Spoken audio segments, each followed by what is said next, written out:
Germany has published its first ever national security strategy. It makes clear commitments on NATO, battling climate change, and preventing cyber attacks. It also takes a swipe at Russia and China, who's Germany's biggest trading partner. Olaf Scholz called the plan a major change to German policy. But is it really?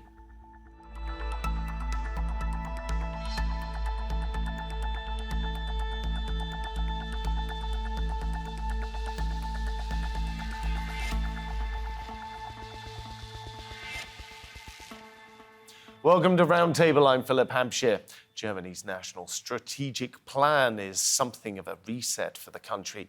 It puts down in black and white exactly how the current government sees the current political challenges it faces. But it's also attracted a fair amount of criticism. This is the first time Germany has put down on paper a national security strategy.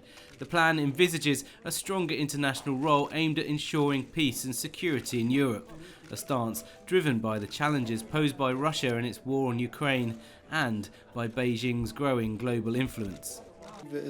Because the point is China will continue to grow economically and should continue to grow economically. China's integration into world trade and global economic relations should also not be impaired. But at the same time, we have to pay attention to the security issues that we face. As part of the strategy, Germany aims to boost its military spending to 2% of GDP to be in line with demands from NATO. The plan also includes ways to ensure energy security and deal with climate change and cyber attacks. However, some critics say the strategy is too weak. Roderick Kefferputz of the Atlantic Council said it fails to address hard power questions in new arenas of competition. There is very little attention given to how geopolitical frontier areas such as the Arctic, Antarctic, deep sea and space might affect the security environment and international order. So, is Germany's national security strategy too little or too late? Joining me on the programme today in the studio, we have Gesine Weber, who is a fellow at the German Marshall Fund. Meanwhile, in Berlin, we have Uli Brueckner, who is a political analyst. And finally, in Brussels, we have Edward Hunter Christie, who's a former NATO official. Thank you very much, everyone, for joining me. Gesine, if I'm going to start off with you, if I can. What are the security challenges, do you think, that face the German government right now? And why has it been necessary to codify them in a set of documents? So maybe I would start with the question why it is necessary to codify them in a strategy. It is the very first time for Germany to do that, and it was already agreed upon in the coalition agreement concluded in late 2021. But of course, Russia's war on Ukraine has accelerated that. And we also see very clearly in the document that Russia is a security challenge and that there is not going to be a back to business with Russia if ever the war ends. However, the strategy also draws the broad picture on an entire range of security challenges. It also, for example, mentions terrorism. It also mentions aspects of climate change. So it really gives the big picture, for example, also for all things related to resilience. Are there the fingerprints of the war in Ukraine over this document? Or since this document was presumably planned for quite some time in advance, it's sort of come through and it just by happenstance happens to be coming out now while there's the conflict going on in Ukraine? Yes, indeed. So it was, as I said, agreed upon in the coalition agreement in late 2021.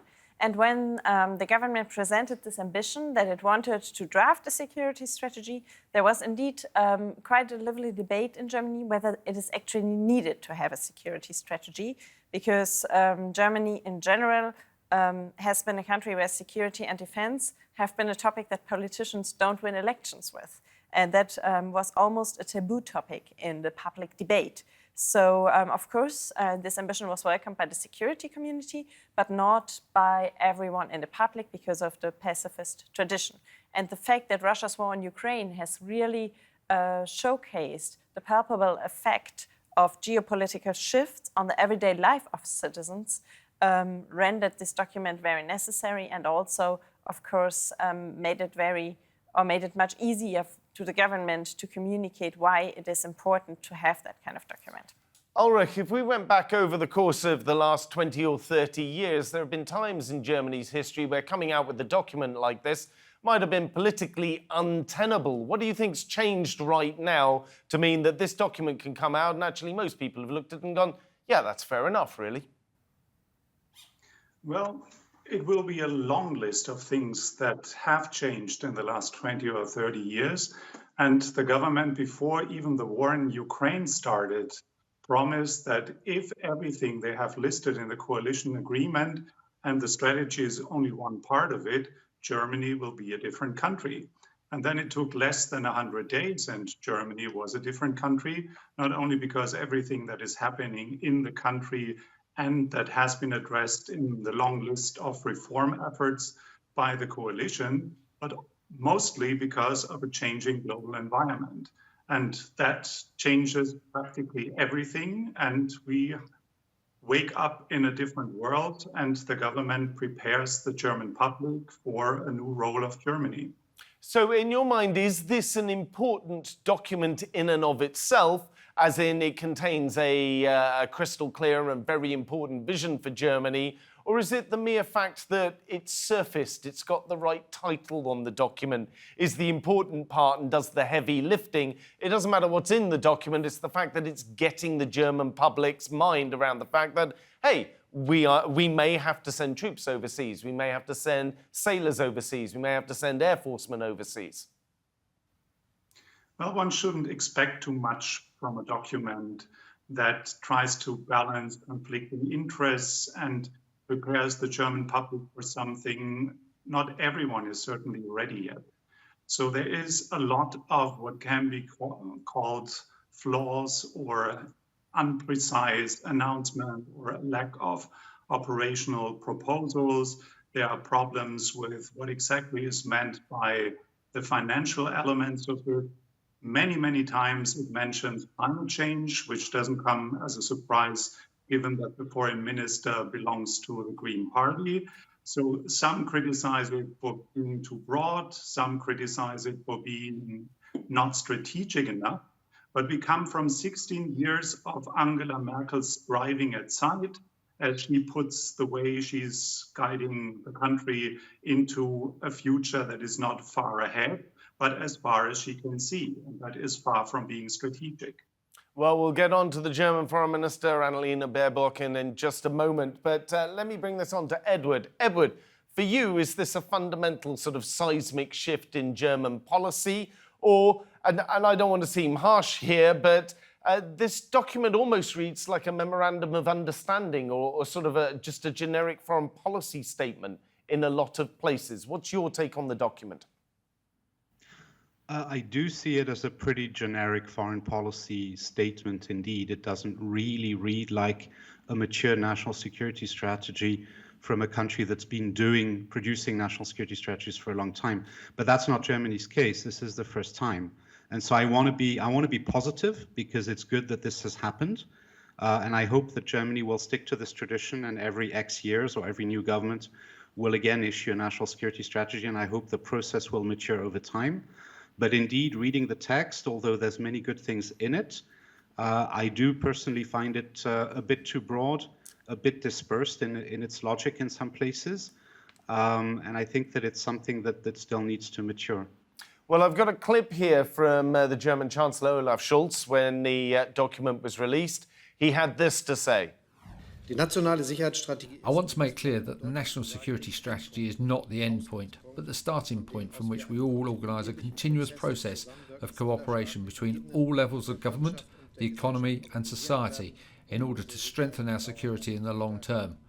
Germany is a strong country. That is why we can tackle the tasks that lie ahead of us with confidence and trust. Central to this is our security identity. Germany is anchored in the European Union and the Transatlantic Alliance, our deep friendship with France and our close partnership with the USA. Three things are crucial. First, the strength of our democratic institutions. Second, the strength of our economy. And third, the solidarity of our society for our security.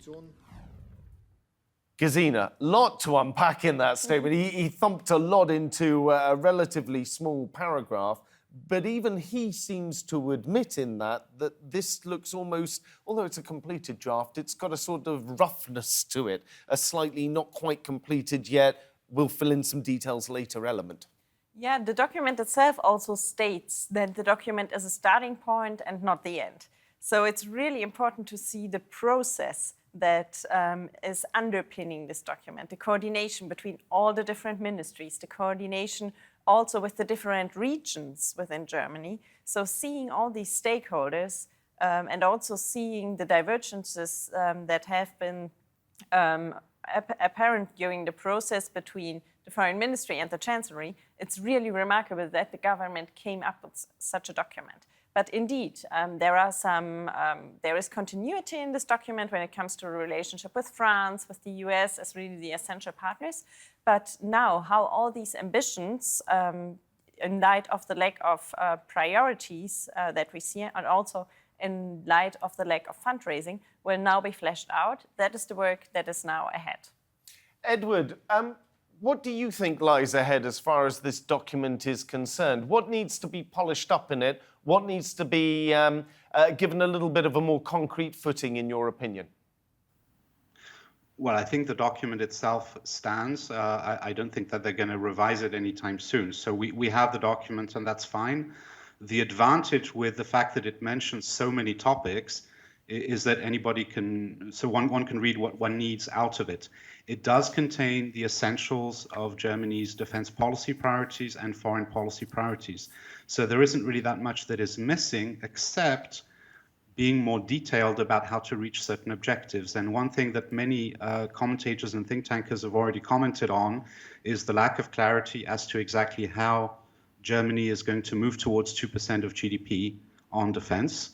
The statement there is a bit vague. I think that clear target dates and clear amounts and a clarification of the difference between the ordinary defense budget and the so-called Sondervermögen, the special fund, that would be very useful. And so that's just one primary example. The other thing that I found was missing in the strategy is a stronger statement of what Germany thinks about other allies apart from France and the US. So, for example, the UK is not mentioned even once, Poland is not mentioned even once, but Poland is rapidly becoming an important military power in Europe as well in its own right, and it's Germany's neighbor, and it's in between Germany and Russia, so it's important. So there's a number of further steps that need to be taken, I would say. Ulrich, do you think that it's an oversight that sort of the UK and Poland are mentioned in this document? I mean, neither are many other countries across the European Union, to be fair, even Spain or Italy, for instance. Do you think that that's an oversight, or does it really just highlight how important the relationship is between Germany, France, and Germany and the United States? Well, I think it's just easier to mention things that everyone could take for granted, and this is also deeply rooted in public opinion. And I rather see it as an invitation for a discourse on defining what exactly are German interests, and in what areas do we have to rethink what we took for granted or was part of a widespread form of wishful thinking. Like, we can always count on whoever is in the White House, on America providing cheap security. This is something that needs to be reflected. The same goes for what's the future role of China. It says they are good and they are not so good. And we are waiting for the European Union to define something like an integrated European strategy. So we are not too specific in this document, but there's a lot one could see that the government is constrained. It's not as if we take the philosopher's king guiding a country like in a fairy tale and he can do what he wants. He's domestically constrained and he's internationally constrained, and these constraints need to be discussed now. Ulrich, I'm going to be a little bit unfair here, but is there perhaps too much in this document? There's elements in it on climate change, for instance, as well as the situation with Russia, as well as with Poland, as well as dealing with China, as well as dealing with other elements of German security, as well as dealing with future energy production. There is a lot of stuff that is contained in the report, and much more than I've even mentioned. Is there too much? Is it, how can I put this? Is it a defence document done by consensus? Because these are the things that can be agreed upon, rather than, this is our vision, we're going this way, it's our way and the highway, come with us. Well, it is a security strategy that was written by a coalition government, And in the coalition, we have very different priorities. And the foreign ministry is currently chaired by the Green Party. That also explains why we don't see an institutional development that a lot of commentators missed, including the opposition party. In the German government, the role of the chancellor is not as powerful as in a presidential system. So there is a much stronger by the ones who are in charge of other ministries that are important. And this also explains why not only Scholz presented it, but he was accompanied by 4 heavyweights in the cabinet. And that is the language of a compromise. Gesine. And I would add to this dimension of a compromise that it would also be quite short-sighted to narrow down the issues, because security has become more complex. Security is also precisely thinking, for example, about climate change, which has significant implications for the security situation, let's say, for example, in the Sahel, which there can lead, for example, to poverty, which then might spill over into terrorism or mass displacement and issues that can have very concrete security implications. So only seeing security through the lens, for example, of state-based threats would be pretty much a version of conceptualizing security 50 years ago, but that doesn't work with hybrid threats anymore. Also with the challenges, for example, stemming from the weaponization of trade, or also of energy, and also of critical infrastructures. Well, Annalena Baerbock would certainly agree with you. Here's a comment from the German foreign minister. Here's what she had to say. Security in the 21st century is more than military and diplomacy. Security in the 21st century means reliably getting essential medicines at the pharmacy. Security means not being spied on by China when meeting friends, or not being manipulated by Russian bots when scrolling through social networks. Edward, obviously there's a lot of things to talk about there. Annalena Baerbock, first of all, I want to point out that she is a member of the Green Party within the coalition, and obviously that has an effect on her comments and the kinds of things that she says. However, slipping into that comment a slight dig at China has caused ructions. In fact, it upset the Chinese a great deal. So is there an issue here that the security policy is specifically aimed towards Russia and China, and that's going to antagonize China's Germany's biggest trade partner? Well, I don't think that the strategy antagonizes China in any significant way. If China wants to feel antagonized, and I don't think it does.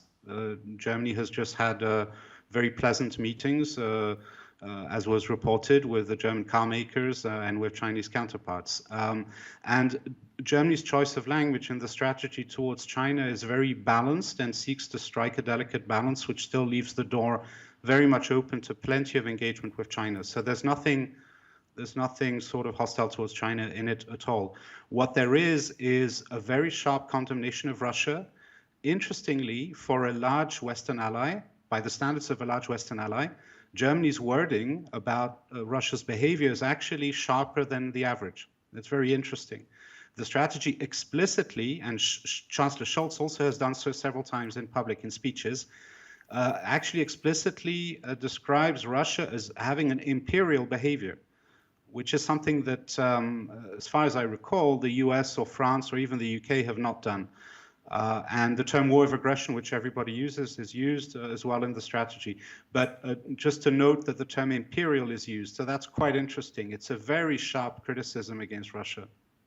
Gesine, those comments that she made about China and the fact that she's worried that maybe they might be listening into Germans, is that, do you think, an important part of the document, or is that just something that she threw in as a throwaway quip and it's been perhaps lifted a little bit out of context by the media? Yeah, so basically she said that in the press conference, and that this phrase is not included in that way in the document.